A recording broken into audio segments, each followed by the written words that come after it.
माणूस एकसंध झाला समाजामुळे, समाज शिस्तबद्ध झाला आदर्श शासन व्यवस्थेमुळे, आणि शासन व्यवस्था नियंत्रणात होऊ शकते ती विचारधारा म्हणजेच राजकारण किंवा राजनीतीमुळे. आज कितीही बदनाम वाटत असले तरी आदर्श शासन निर्मितीसाठी राजकारण आणि राजनीती अत्यंत महत्त्वाचे आहे.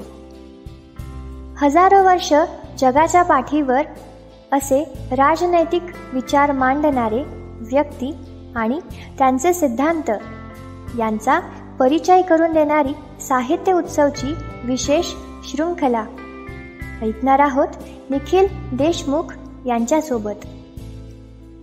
राजधर्म. नमस्कार. साहित्य उत्सव प्रस्तुत विशेष प्रसारण राजधर्म मध्ये आपलं सर्वांचं मी सहर्ष स्वागत करतोय. या प्रसारणामध्ये राजकीय विचारवंत तसेच राजकीय प्रणाली यांचा थोडक्यात परिचय करून घेण्याचा आपण प्रयत्न करूया. तर या प्रसारणाची सुरुवात होते आहे जो पहिला राजकीय तत्ववेत्ता म्हणून ओळखला जातो तो प्लेटो ह्याच्यापासून.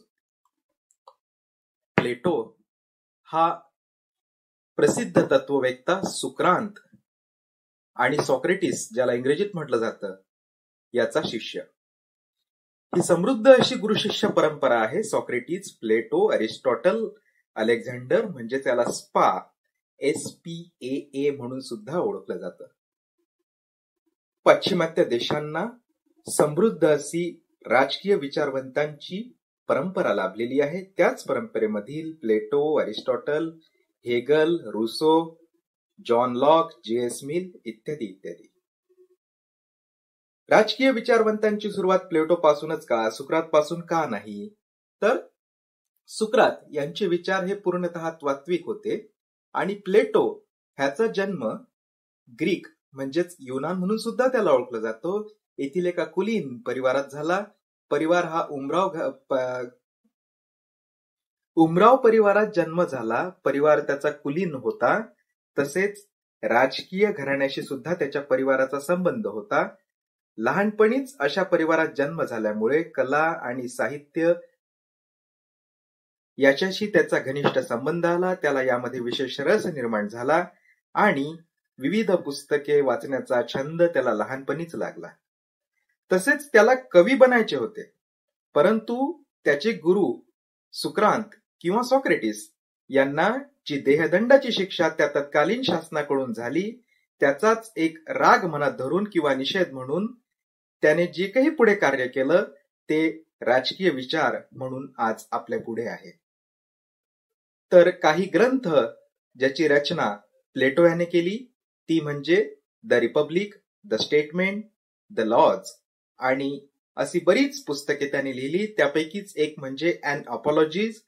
हे जे बुक आहे हे सुक्रांत यांच्या देहदंडाच्या शिक्षेबाबत एक काल्पनिक बुक म्हणून ओळखलं जातं. प्लेटो ह्याने प्रथमच राजा कसा असावा, राज्य कसं निर्माण झालं, एक आदर्श राजा म्हणजे काय, एक आदर्श राज्य कसं असावं या संबंधांचे विचार सर्वप्रथम मांडले. म्हणूनच त्याला पहिला राजकीय तत्ववेत्ता म्हणून म्हटले जाते आणि सुक्रांतला नाही. तर आता आपण सुरुवात करूया प्लेटोच्या राजकीय विचारांची. सर्वप्रथम म्हणजे राज्याची निर्मिती कशी झाली, स्टेट ऑफ नेचर काय होतं. तर राज्याच्या निर्मितीबाबत प्लेटो म्हणतो राज्य हे व्यक्तीचं विस्तारित रूप आहे. तो म्हणतो व्यक्ती मिळून राज्याची निर्मिती झाली, राज्याने व्यक्तींची निर्मिती केली नाही. याकरिता तो एक ऑर्गॅनिक थेरी म्हणजे एक आंगिक सिद्धांत सुद्धा मांडतो. त्यानुसार आपले जे म्हणजे एक शरीराचं उदाहरण तो देतो की आपलं शरीर म्हणजे एक राज्य आणि त्या शरीराचे सर्व अवयव म्हणजेच त्या राज्याचे नागरिक. राज्याची प्रगती झाली म्हणजेच व्यक्तींची सुद्धा प्रगती होते. हे या सिद्धांताद्वारे असं सूचित केलं जातं की आपण जेवण खाणं पिणं केलं की आपल्या अवयवांपैकी नुसतं हातांची किंवा पायांचीच वाढ होणार नाही, तर नाक, कान, डोळे, डोकं या सर्वच अवयवांची वाढ होईल. तसंच त्याचं असं मत आहे, जे त्याने सूचित केलेलं आहे, की शरीर म्हणजे राज्य, विविध अवयव म्हणजे त्याचे नागरिक, म्हणजेच राज्याच्या प्रगतीवरच नागरिकांची प्रगती ही अवलंबून आहे आणि राज्याची प्रगती म्हणजेच सर्व नागरिकांची प्रगती, उन्नती इत्यादी. प्लेटोच्या मते राज्याची निर्मिती कशी झाली? प्लेटो म्हणतो, राज्य असं डायरेक्ट निर्माण झालं नाही, ते 3 वेगवेगळ्या पद्धतींनी, 3 वेगवेगळ्या प्रकारे निर्माण झालं. त्या कुठल्या? तर सर्वप्रथम एक असं जंगल होतं, तिथे लोक राहायची. नंतर ती एकत्र आली, परिवार निर्माण झाले, वस्त्या निर्माण झाल्या आणि त्यानंतर सर्वात प्रथम जो उदयास क्लास आलेला आहे, म्हणजे सर्वात पहिला प्रकार राज्य निर्मितीचा, तो म्हणजे प्रोडक्टिव्ह क्लास, ॲपेटाईट क्लास, म्हणजे अन्नधान्य कमावणारी लोक. आणि हा क्लास उदयास आल्यानंतर गरज पडू लागली दुसऱ्या क्लासची, ते म्हणजे आपण निर्माण केलेलं अन्नधान्य किंवा आपला परिवार हा कसा सुरक्षित राहील, सुरक्षिततेची भावना निर्माण झाली आणि संरक्षण करण्याकरिताच दुसऱ्या क्लासची निर्मिती झाली. तर हा झाला दुसरा क्लास, तो क्लास म्हणजे सैन्य. आणि त्यानंतर तिसरा क्लास, आता सैन्य निर्माण झालं, कमावणारी लोक निर्माण झाली. या सर्वांकरिता काहीतरी रूल्स रेग्युलेशन्स असावेत, काहीतरी बंधने असावीत. यापैकीच शासक क्लासमधले जे काही नागरिक होते त्यांच्या ठायी विवेक आणि बुद्धी होती. तर त्यांचाच मिळून एक तिसरा क्लास उदयास आला, तो क्लास म्हणजे शासक क्लास. अशा प्रकारे प्रोडक्टिव्ह क्लास, सैन्य क्लास व शासक क्लास या तीन क्लास मिळून राज्याची निर्मिती झाली. अर्थातच हे प्लेटोचे विचार आहेत. प्रत्येक राज्याची निर्मिती ही अशीच झालेली असेल किंवा व्हावी असं नाही. प्रत्येक विचारवंताचे याबाबतचे वेगवेगळे विचार आहे, हे आपण इथे लक्षात घ्यायला हवं. या तीनही क्लासेसचं वर्गीकरण म्हणजेच पहिला क्लास जो प्रोडक्टिव्ह क्लास, ज्यामध्ये शेतकरी आलेत, व्यापारी आलेत. या क्लासची निर्मिती होण्यामागचं सर्वात महत्वाचं कारण होतं ते म्हणजे भूक. ही भूक केवळ जेवणाची नाही, तर काहीतरी कमावण्याची, अन्नधान्य आणि काहीतरी मिळवण्याची. दुसऱ्या क्लास निर्माण होण्यामागे कारण होतं ते म्हणजे संरक्षणाची व्यवस्था लागत होती आणि या क्लासमध्ये आहेत सैनिक. आणि जो पहिला क्लास आहे, ज्यामध्ये मग रूल रेग्युलेशन्स, कायदे आलेत, याची गरज भासू लागली आणि या क्लासची निर्मिती झाली. या क्लासमध्ये येतात शासक म्हणजेच राजा व त्या संदर्भात संबंधित व्यक्ती. आता प्लेटोचं म्हणणं असं आहे की याचं व्यक्तींनी डिवायडेशन कसं करायचं. तर हे जे उपरोक्त तत्व आहेत, हे जे गुण आहेत, भूक जो ॲपेटाईट क्लासचा गुण आहे, प्रोडक्टिव्ह क्लासचा, करेज साहस हा सैन्य क्लासचा गुण आहे आणि विवेक व बुद्धी हा शासक क्लासचा गुण आहे. तर हे तीनही गुण हे प्रत्येक व्यक्तीमध्ये असतात, परंतु कोणाकडे साहस जास्त असतो तर विवेक आणि भूक कमी असते, कोणाची भूक जास्त असते तर विवेक आणि साहस कमी असतो, तर कोणाकडे विवेक आणि बुद्धी जास्त असते. तर ज्यांच्याकडे जे जास्त आहे त्यांनी त्या क्लासमध्ये समाविष्ट व्हावं, अशी प्लेटोची भूमिका होती. आता आपण वळूया प्लेटोचा न्यायाचा सिद्धांत, द थेअरी ऑफ जस्टिस. प्लेटोने हा सिद्धांत देण्यापूर्वी काही न्यायासंदर्भातल्या ज्या काही कन्सेप्ट होत्या त्यावरती टीका केली आहे. त्या म्हणजे एक होतं की न्याय कसा असावा, तर जिसकी लाठी उसकी भैंस हाच फक्त न्याय आहे. दुसरं होतं की न्याय म्हणजे केवळ दुर्बलांकरिताच आहे, कमजोरांकरिताच आहे. तिसरं होतं की न्याय म्हणजे मित्रांबरोबर मित्राचे संबंध आणि शत्रूंबरोबर शत्रूंचे संबंध, हाच न्याय असावा. तर प्लेटोने यावरती टीका केली आणि प्लेटोच्या मते त्याचं जे आदर्श राज्य होतं त्या आदर्श राज्याचा आधारस्तंभ म्हणजेच न्याय. त्याने न्यायाचे 2 प्रकार दिलेले आहेत, एक व्यक्तिगत न्याय आणि दुसरा सामाजिक न्याय. व्यक्तिगत न्यायाच्या बाबत प्लेटो म्हणतो, जे आपण वर 3 क्लास दिलेले आहेत, एक ॲपेटाईट क्लास नंबर 3, 2 सैन्य क्लास आणि नंबर 1 वरती आहे शासक क्लास. यामधील जी व्यक्ती, समजा आता माझ्याकडे जर करेज आणि साहस असेल परंतु मी जर सैनिक बनू इच्छित नसेल तर मी माझ्याशी धोका करतोय, मी माझ्या व्यक्तित्वाला व्यवस्थित न्याय देत नाहीये. हा झाला व्यक्तिगत न्यायाचा सिद्धांत. जर माझ्याकडे विवेक आणि बुद्धी असेल तर मी शासक व्हावं, नाहीतर मी माझ्यासोबत न्यायच करू शकत नाही आहे. अशा प्रकारचा व्यक्तिगत न्यायाचा सिद्धांत प्लेटोने दिला. प्लेटोचा सामाजिक न्याय सांगतो की उपयुक्त जे 3 क्लासेस आहेत यापैकी कोणीही कोणाच्याही कामामध्ये हस्तक्षेप करू नये. तसेच आपण या क्लासेसचा एक भाग झाल्यानंतर समाजाकरिता जे आवश्यक आहे ते इमानदारीने व निष्ठेने करणे म्हणजेच सामाजिक न्याय. प्लेटोच्या या न्यायाच्या सिद्धांतावरती बऱ्याचशा टीका सुद्धा झालेल्या आहेत. त्या म्हणजे प्लेटोचा हा सिद्धांत नैतिकतेवर अवलंबून आहे, कायद्यावर नाही. आणि असेही काही प्रश्न उद्भवले की जसं आता मी सांगतोय की माझ्यामध्ये करेज जास्त आहे, हे मला माहिती आहे, तो झाला माझा व्यक्तिगत न्याय. परंतु हे इतरांना कसं कळेल की माझ्यामध्ये खरंच करेजच जास्त आहे म्हणून? या प्रकारचे प्रश्न उद्भवले गेले. तसेच प्लेटोचा न्याय हा अधिकार व दंड याबाबत काहीही सांगत नाही. तसेच प्लेटोच्या न्यायाच्या सिद्धांताला कायद्याचा आधार नसल्याच्याही टीका प्लेटोवरती झालेल्या आहे.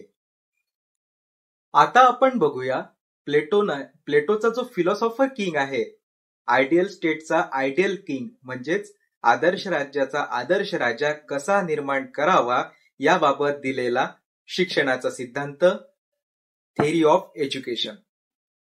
तर प्लेटो म्हणतो की शिक्षण हे 2 भागात विभागलेले असावे. पहिलं प्राथमिक शिक्षण आणि दुसरं उच्च शिक्षण. प्राथमिक शिक्षणाचे सुद्धा 2 भाग पडतात. एक म्हणजे वयवर्ष 0 ते 6 या वयामधील मुलांना नृत्य, कला, साहित्य, व्यायाम, खेळ इत्यादींचं शिक्षण द्यावं. तर पुढील शिक्षण वयवर्ष 6 ते 18 मध्ये प्राथमिक शिक्षण द्यावं.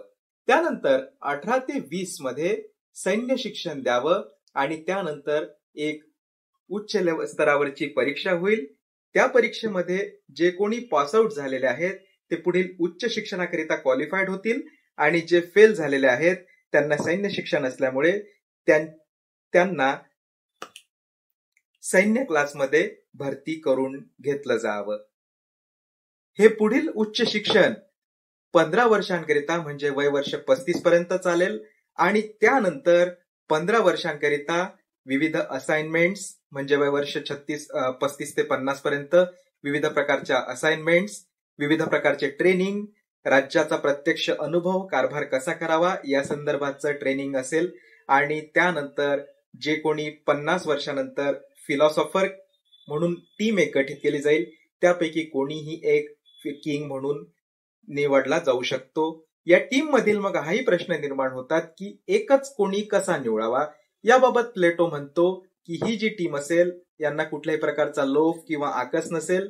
त्यांच्यापैकी कोणीही राजा झाला तरीही त्यांना काहीही वाटणार नाही. इतर जे कोणी असतील त्या टीमचे ते त्या राज्याला मंत्रिमंडळात किंवा काय जे त्या राज्याचं मंत्रिमंडळ किंवा काय जी व्यवस्था असेल त्यानुसार मदत करतील.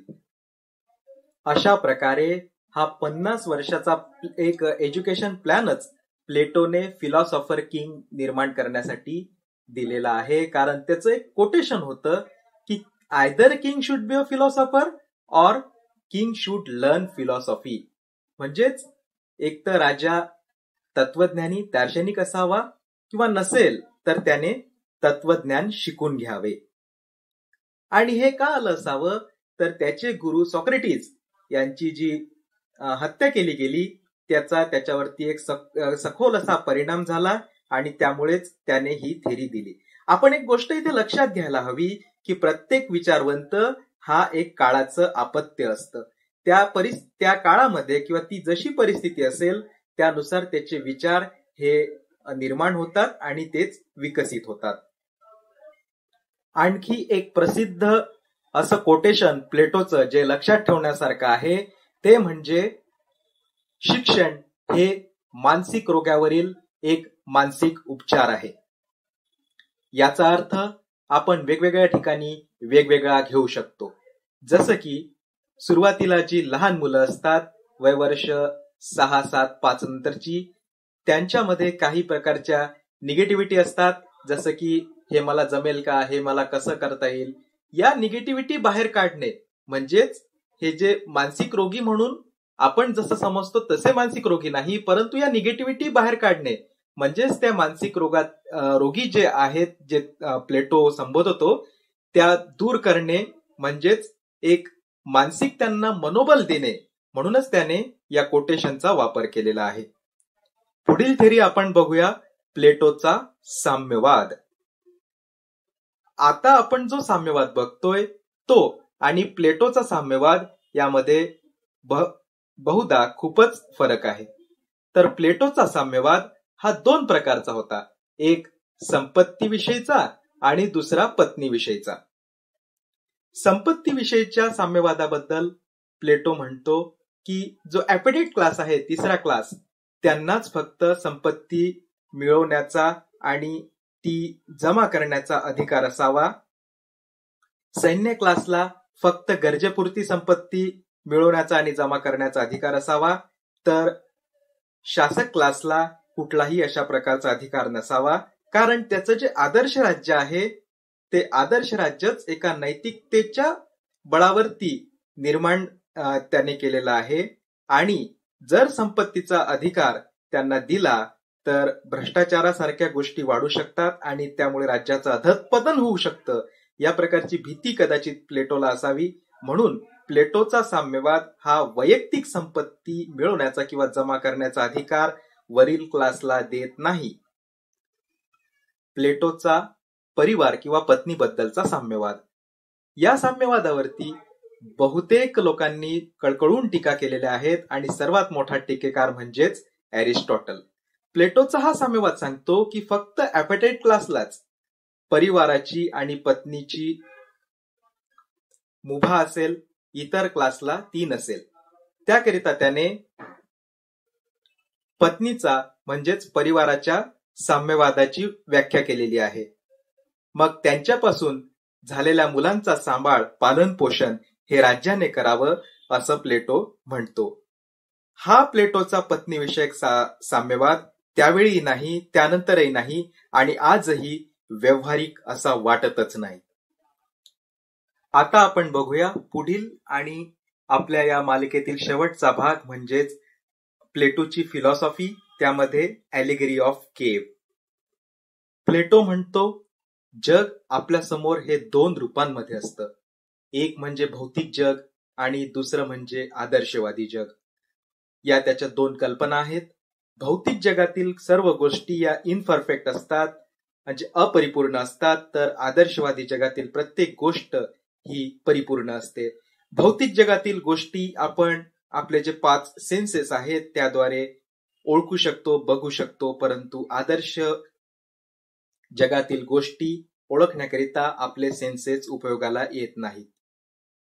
मग यामध्ये फरक कसा करायचा, या आदर्श जगातील गोष्टी आपण कशा ओळखायच्या, याकरिता तुम्हाला एक उदाहरण देण्याचा प्रयत्न करतो. तर एक कल्पना करा की आपल्या समोर 2 आंबे आहेत ताजेतवाने आणि एक तिसरा आंबा आहे, तो आहे सडका. तर आपण या 3ही आंब्यांना आंबेच म्हणू. जरी तो सडका असला तरी तो एक तिसरा आंबाच आहे. आता त्याच कल्पनेमध्ये तुमच्याकडे आणखी 2 आंबे ऍड होत आहेत. एक म्हणजे प्रिंटेड चित्र आंब्याचं आणि दुसरं म्हणजे आपण आपल्याकरिता एक कल्पना करूया की लहानपणी आपण मातीच्या बऱ्याच गोष्टी केलेल्या असेल, तर एक मातीचा आंबा तिथे आहे. आता हे म्हणायला 5ही आंबे आहेत, परंतु 2 ताजेतवाने आहेत, एक सडका आहे, एक प्रिंट आहे आणि एक मातीचा आंबा आहे.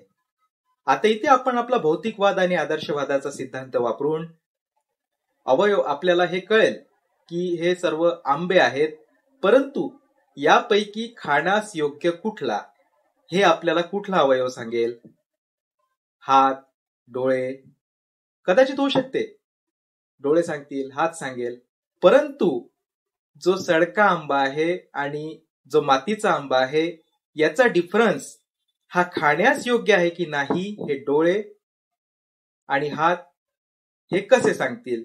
कसं ठरवायचं की सडका आंबा नाक सांगेल परंतु तो आपल्याला अपायकारक आहे हे कोण सांगेल? तर इथे आपल्या उपयोगास येते ती म्हणजे बुद्धी, तो म्हणजेच विवेक. म्हणून प्लेटो म्हणतो की आदर्शवादी जग आणि भौतिक जग यामधील जर कुठल्या गोष्टी काय ओळखायच्या असेल तर तुम्हाला उपयोगात येते कुठलंही सेन्स नाही, तो म्हणजेच तुमच्याकडे असलेला विवेक आणि तुमची बुद्धी. तर हा विवेक आणि ही बुद्धी प्रत्येकाला कशी द्यायची त्याबाबतच त्याने एक दृष्टांत मांडलेला आहे. तोच ओळखला जातो एलिगरी ऑफ केव या नावाने. दृष्टांत म्हटलं की मला लगेचच माझ्या 10वी आणि 12वीच्या मराठीच्या मला वाटतं पहिलेच धडे होतील डुलकायलेल्या बालकांचा दृष्टांत आणि नरेंद्र बासा भेटी अनुसरण याची आठवण झाली. आणि पाश्चिमात्य देशात सुद्धा दृष्टांत सांगितलेले गेलेले आहेत याचा प्रत्यय आला. तर आपण वळूया एलिगरी ऑफ केव हा दृष्टांत प्लेटोने नेमका काय सांगितलेला आहे ते. ही एलिगरी ऑफ केव मधील केव म्हणजेच एक गुफा, एक भिंत आहे त्या गुफेची. आणि कल्पना करा की काही प्रिझनर्स म्हणजे काही कैदी हे एका साखळी दंडाने तिथे बांधून ठेवलेले आहेत. ते फक्त पुढे बघू शकतात, डावीकडे नाही, उजवीकडे नाही, मागे नाही, कुठेच नाही. तर तुम्ही ही कल्पना जर सायंकाळी करत असाल तर सूर्य त्यावेळेला पश्चिमेला असतो, तर यांचे तोंड हे पूर्वेला आहे. तुम्ही जर ही कल्पना सकाळी करत असाल तर सूर्य त्यावेळी पूर्वेला असतो, त्यांचे तोंड हे पश्चिमेला आहे. आणि त्यावरती सूर्याची किरणं पडतायत त्या भिंतीवरती. सूर्याची किरणं आणि कैदी जे बांधून ठेवलेले आहेत साखळी दंडाने यांच्या मधातून काही माणसं जात आहेत, त्यांच्या हाती कल्पना करा काही प्राण्यांच्या प्रतिकृती आहेत, काही प्राणी आहेत, त्याची हालचाल होते आणि ती सावली त्या भिंतींवरती पडते. हे जे कैदी आहेत हे लहानपणापासून तिथे बांधलेले आहेत, त्यांच्याकरिताचं जगच हे ते जग आहे. त्यांना असं वाटतं की हे प्राणी किंवा माणसं हे फक्त नाचतायत, बस बाकी काहीही होत नाहीये. आता प्लेटो इथे म्हणतो की या सर्वांना या गृहेतून किंवा या साखळी दंडातून आपल्याला सोडवायचं आहे आणि खरं जग काय आहे ते दाखवायचं आहे. परंतु तो पुढे असाही म्हणतो की या सर्वांना एकाच वेळी मोकळं करणं हे आपल्याला शक्य नाही, म्हणून त्यांच्यातीलच कुणाला एकाला तरी आपल्याला फोर्सफुली ताकदीने बाहेर काढायचं आहे आणि त्याला खऱ्या जगाची ओळख करून द्यायची आहे.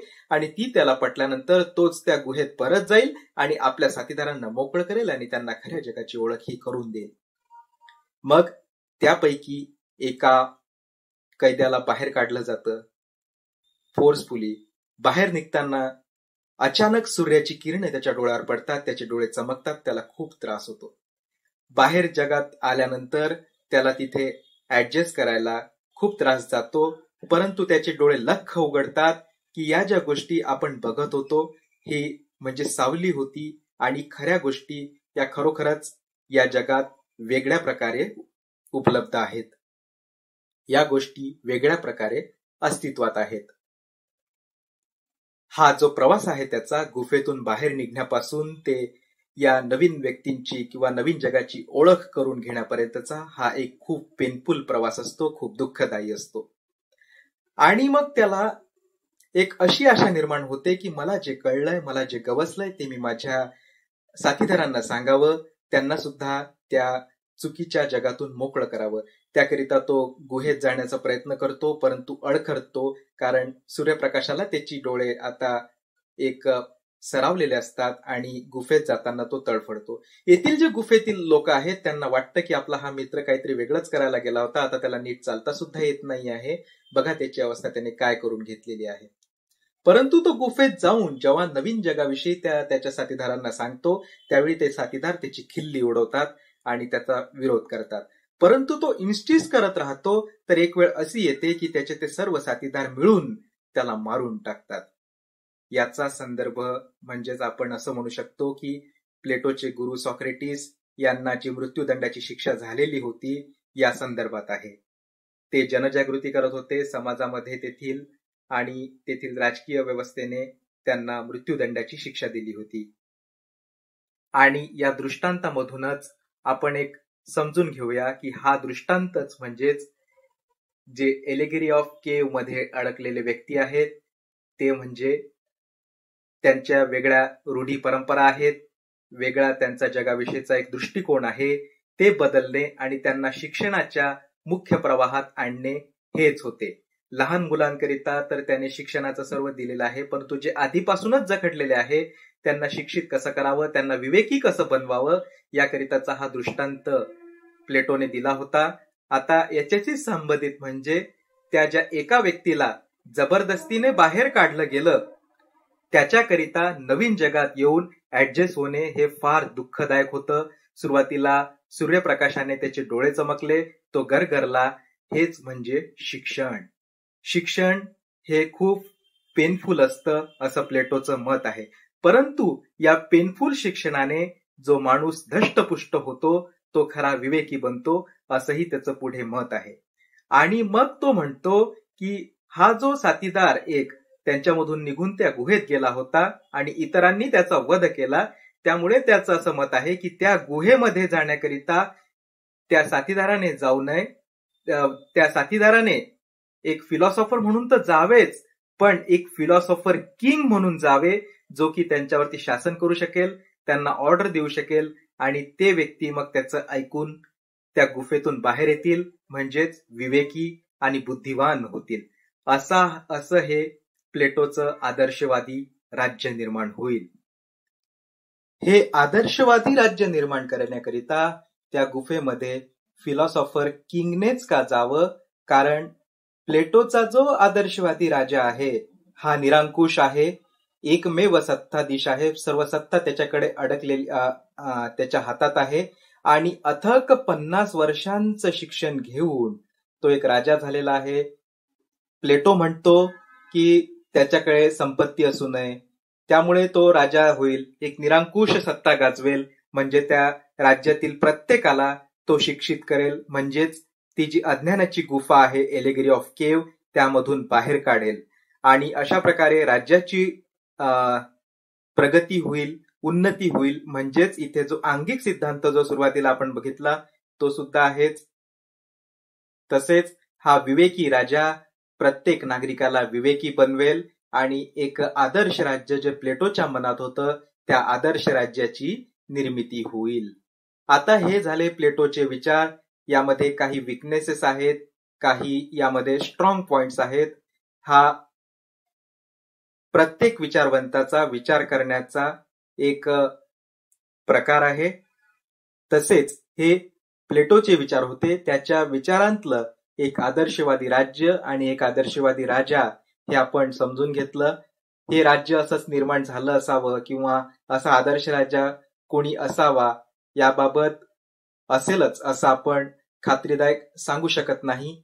यापुढे सुद्धा आपण अनेक विचारवंतांच्या मते राजा कसा असावा, राज्य कसं असावं याबाबत जाणून घेण्याचा प्रयत्न करूया. आपला हा पहिला एपिसोड इथेच संपला. हा एपिसोड रेकॉर्ड करत असताना मी अशा ठिकाणी आहे की तिथे एका बाजूने ट्रेन्स आणि एका बाजूने गाड्या जात आहेत, त्यामुळे रेकॉर्डिंग मध्ये होऊ शकते की आपणास काही हॉर्न्सचे आवाज आले असतील, त्याबाबत मी दिलगीर आहे.